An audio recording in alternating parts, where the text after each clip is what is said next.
नमस्कार। India debate में आप सबका स्वागत है। मैं हूं आशुतोष पाठक। मित्रों, न्यायिक इतिहास में, भारत के न्यायिक इतिहास में पहली बार एक घटना हुई और आप कल्पना नहीं कर सकते हैं कि भारत का मुख्य न्यायाधीश इस तरह का व्यवहार करेंगे।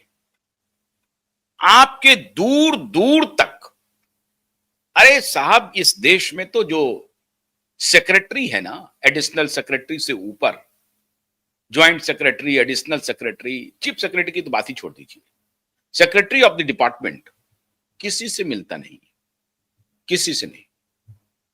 आप उनको उत्तर लिखते रहिए, संपर्क करने की कोशिश करते रहिए, वो आपको कोच नहीं लगाता, कोच नहीं। आप कीड़े मकोड़े हैं उनके लिए। ये हालत है ब्यूरोक्रेसी की। अब आप सोचिए, एक इंस्टीट्यूशन का, न्याय के मंदिर का हेड, और वो ऐसा व्यवहार कर दे जो आपके कल्पना से बाहर हो। मैंने कहा ना कि जब से जस्टिस सूर्यकांत ने पदभार संभाला है, तब से लगातार वो ऐतिहासिक निर्णय लेते जा रहे हैं, ऐतिहासिक कार्य करते जा रहे हैं। आज जस्टिस सूर्यकांत ने कौन सा ऐतिहासिक कार्य किया है जिसे आपके साथ शेयर करना उतना ही महत्वपूर्ण है जितना और कोई महत्वपूर्ण मुद्दा। आज इसी मुद्दे पर बात करने के लिए हमारे साथ एडवोकेट नीलेश ओझा जुड़ रहे हैं, क्योंकि यह मामला उनसे जुड़ा हुआ है, नीलेश जी और उनकी टीम से जुड़ा हुआ है। इसीलिए मैंने खास तौर से नीलेश जी को बुलाया है। नीलेश जी, अब मैं आप ही की जुबानी सुनना चाहता हूं कि माननीय चीफ जस्टिस सूर्यकांत जी ने ऐसा क्या कर दिया जिसने आपको अंदर से झकझोर दिया है। आप आंदोलित हो गए हैं और आपकी पूरी टीम आंदोलित हो गई है। क्या किया जस्टिस सीजेआई ने? देखिए, हमारे माननीय सीजेआई जी की जो चीफ जस्टिस सूर्यकांत जी है, उनकी जितनी तारीफ की जाए कम है। उन्होंने बाकी तो जो काम कर रहे हैं वो तो एक अलग पार्ट हो गया, जो उन्होंने घोषणाएं की, जिसके बारे में मतलब सभी ने एप्रिसिएशन किया है। ये जो घटना एक थोड़ी हटके घटना है। ये देश की न्याय की दिशा बदल देगी, पूरे देश में नया इतिहास रच देंगे। अभी तो शुरू हो गया, क्रांति की शुरुआत हो गई है अभी। तो हुआ क्या, सूर्यकांत जी ने जो बहुत बढ़िया निर्णय लिया कि पूरे देश में नेशनल जुडिशियल पॉलिसी का इम्प्लीमेंट का वो चाहते हैं कि इम्प्लीमेंट हो। तो उससे क्या होगा कि एक जज अलग निर्णय दे रहा है, दूसरा जज अलग निर्णय दे रहा है, सुप्रीम कोर्ट का एक बेंच अलग बोल रहा है, हाई कोर्ट एक अलग बोल रहा है। ऐसा नहीं, पूरे देश में कॉन्स्टिट्यूशन, कानून की एक ही व्याख्या, एक ही लॉ। और फिर वो अमीर है, गरीब है, वो इधर कपिल सिब्बल आर्गुमेंट कर रहा है, या कोई आदमी जो वकील नहीं भी है, कल चल के आशुतोष पाठक भी खड़े हो जाए बिना कोई लॉ की डिग्री लिए, तो भी अन्य किससे नहीं होगा, लॉ सबको कॉमन अप्लाई होगा। ये उनकी सोच है और इसके दिशा में उन्होंने अच्छे स्टेप्स लेने के संकेत दिए। बाद में उन्होंने वो सीनियर वकीलों का बोले केस अर्जेंट हियरिंग का तुम आप मेंशन नहीं करोगे, जूनियर को चांस दो और जूनियर को करने दो, आप क्यों घुस रहे हो उसमें? बोला नहीं, रूल बना दिया। तो ऐसे जो जो काम किए, तो उसके लिए क्या है कि अभी इंडियन बार एसोसिएशन है जिसका मैं नेशनल प्रेसिडेंट हूं, तो हमारी एक ब्रांच है, junior advocates and law students association of India. तो उसके जो मेंबर्स है, तो और जो अपने नीलेश ओझा एंड एसोसिएट्स लॉ फर्म है, उसके जो जूनियर और एसोसिएट एडवोकेट्स है, तो उन्होंने सब ने दिल से पत्र लिखे माननीय चीफ जस्टिस साहब को कि आपने ये जो काम किया है, हमारा दिल खुश हो गया, हमारे पास शब्द नहीं है आपकी प्रशंसा करने के लिए। आपने बहुत बढ़िया काम किया कि ये लग रहा है कि आप सिर्फ बातें नहीं करते हो, आप एक कॉमन मैन को, एक जूनियर को, एक गरीब को न्याय दिलाने के लिए, संविधान को सही मायने में लागू करने के लिए आप कटिबद्ध हो, इसलिए हम आपका आभार प्रकट करते। इस तरह से एक पत्र लिखा। आप एक गौर कीजिए, कितने नागरिक, कितने लोग, कितने पत्र लिखते, कितने कंप्लेंट करते हैं। कोई कभी जवाब देता है? और कभी जवाब आता है तो जवाब किसी का कैसा ड्राई आता है, एकदम जैसा कि मतलब वो वास्ट एक्नॉलेज्ड एक ही शब्द आता है। हाँ नहीं, और भी जो तो एकदम कार्यालय को लिखते रहिएगा तो आएगा एक्नॉलेज्ड। इवन पीएमओ, क्योंकि वहां बाबू बैठे हैं ना, बाबू हाँ। बाबू बैठे तो एक्नॉलेज यहाँ यहाँ पर सूर्यकांत जी ने उस पत्र का खुद जवाब दिया जूनियर एडवोकेट को, यंग जूनियर एडवोकेट, मतलब वो एडवोकेट की डिग्री लेकर ना अभी उसको 6 महीना भी नहीं हुआ है। अच्छा, हाँ, उस एडवोकेट को पत्र लिखा और पत्र का जो भावार्थ है आप डिस्प्ले कीजिए, इंग्लिश में भी और हिंदी में भी, दोनों भेजा है आपको मैंने। हाँ ये देख मैं अब, और मैं उसको पढ़ के सुनाऊं भी क्या? हाँ यस, आप पढ़िए यस। हाँ मैं पढ़ के सुनाता हूं। हाँ पहले इंग्लिश वाला मैं पढ़ के सुनाता हूं। ये dear sir, please find here with the reply conveyed by Honorable the Chief Justice of India. I am deeply moved by your gracious words of felicitation with immense gratitude and humanity. I stand ready to serve as the Chief Justice of India. Every decision I render carries the hopes of a nation that seeks fairness, equality, and justice.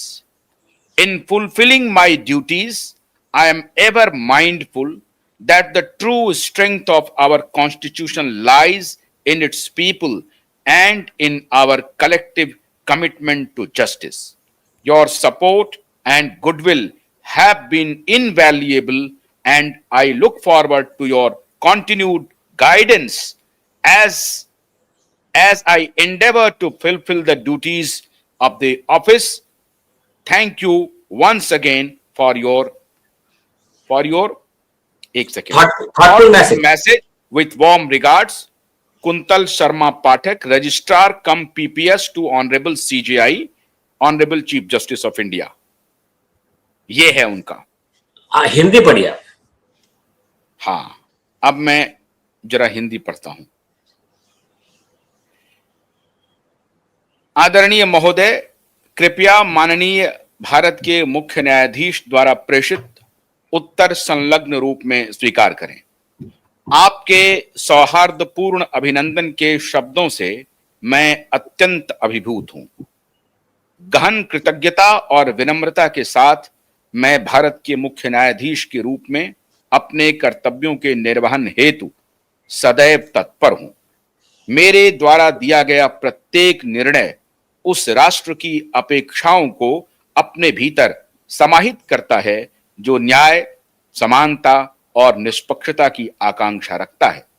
अपने दायित्वों का निर्वहन करते समय मैं सदैव इस तथ्य के प्रति सजग रहता हूं कि हमारे संविधान की वास्तविक शक्ति उसके नागरिकों तथा न्याय के प्रति हमारी सामूहिक प्रतिबद्धता में निहित है। आपका समर्थन एवं शुभेच्छाएं मेरे लिए अत्यंत मूल्यवान रही हैं और मैं इस गरिमामय पद के दायित्वों के निर्वहन में आपके निरंतर मार्गदर्शन की अपेक्षा करता हूं। एक बार पुनः आपके विचारशील संदेश के लिए हार्दिक धन्यवाद। बताइए साहब, ये जूनियर वकील को लिख रहे हैं और कह रहे हैं कि आप अपना गाइडेंस देते रहिए। यस, अभी इतना अच्छे संस्कार आपने कभी देखे हैं क्या? अरे जिन जजेस को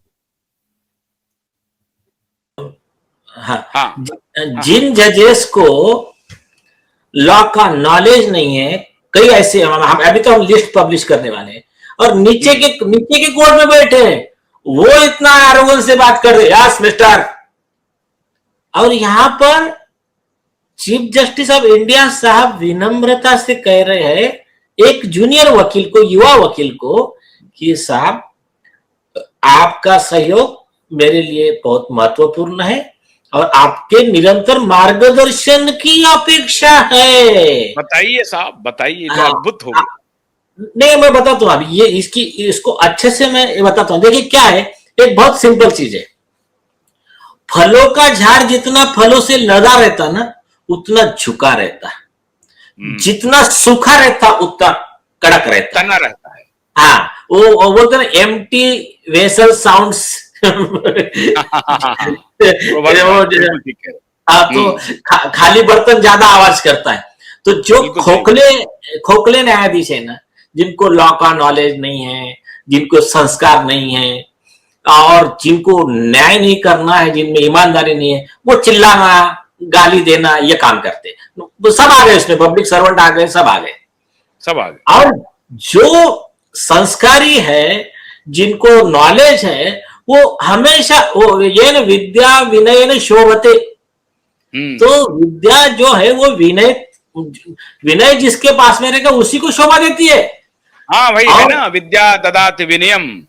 हाँ हाँ, तो अभी विद्या ही विनय विनय प्रदान करती है। हाँ, और विनय पात्रता प्रदान करता है। हाँ, हाँ। और आपने पूरे देश ने एक बात गौर किया होगा, जो जजेस जब पोस्ट पे बैठे रहते हैं वहां पर, वो ना जूनियर वकील को न्याय देंगे, आपके तथाकथित सेल्फ प्रोक्लेम्ड बड़े जजेस, मीडिया का नैरेटिव चलाने वाले, सिगार वाले ऐसे करिए ना, सिगार वाले। हाँ, वो साउथ दिल्ली में मैं क्लब को जानता हूं ना, कभी कभी वो जाते हैं सिगार पीने के लिए। हाँ, तो ये जस्टिस चंद्रचूड़ जैसे बातें ज्यादा और काम कम, और आप उनको गौर कीजिए, जब पोस्ट पे बैठे रहते हैं ना, तब गरीबों का काम नहीं सुनेंगे, निष्पक्षता से काम नहीं करेंगे, भ्रष्टाचारी के खिलाफ कार्रवाई नहीं करेंगे, जूनियर वकीलों को भाव नहीं देंगे, उनको रिस्पेक्ट नहीं देंगे, उनका बात नहीं सुनेंगे, और अमीरों के फेवर में न्याय देंगे, प्रभावशाली लोगों के फेवर में ऑर्डर देंगे, गरीबों पे अन्याय करके, और सीनियर वकीलों का ही सुनेंगे सिर्फ, उनका गलत भी रहा तब भी। तो ये काम करेंगे, और जैसे रिटायरमेंट हो गया फिर इंटरव्यू देते घूमेंगे, हमारा संविधान निष्पक्ष था, इस देश के आखिरी कोने में बैठा हुआ कॉमन मैन, गरीब आदमी, उसको न्याय पहुंचाने का काम करेंगे।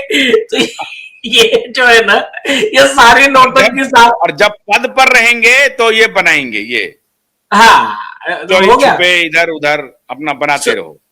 सिर्फ मैंने एक इनको देखा था सीजीआई में से, ललित साहब है ना, वो कोई भी छोटा वकील है, बड़ा सर बोल के बात करते थे, उदय ललित साहब। अच्छा, तो, हाँ, वकील को बोलते थे sir, sir sir sir sir, sir ऐसा, हाँ, विनम्रता से। लेकिन कैसा है कि जो एक्शन प्लान और जो विजन और कॉमन फैमिली से आकर, देखिए मैं बताऊं कि हमको ऑक्सफोर्ड वाले जजेस नहीं चाहिए। मैं उनको आरोप नहीं कर रहा हूं, ऑक्सफोर्ड से पढ़ के आए चंद्रचूड़ जैसे, अच्छी बात है, कुछ अच्छा सिस्टम में बदलाव ला सके, वेल एंड गुड, मैं वो आरोप नहीं कर रहा हूं। लेकिन ये देश के गरीब फैमिली का दर्द है ना, ये सूर्यकांत साहब जैसा ही कॉमन मैन से जो ऊपर आया, जिन्होंने झेला है, वो बहुत ज्यादा अच्छे से समझ सकता है। मतलब मेरा कहना ये है।